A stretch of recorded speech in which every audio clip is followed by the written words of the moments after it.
Allied Aircraft Piston Engines of World War II by Graham White is an in-depth exploration of the piston engine technology that powered Allied aircraft during World War II.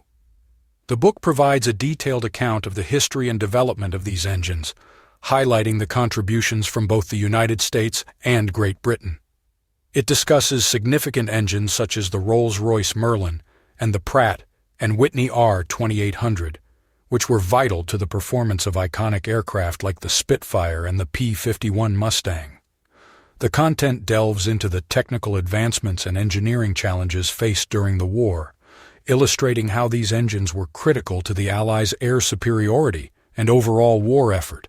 Featuring a foreword by Jay Leno, it also emphasizes the aesthetic and functional significance of these engines in the broader scope of aviation history.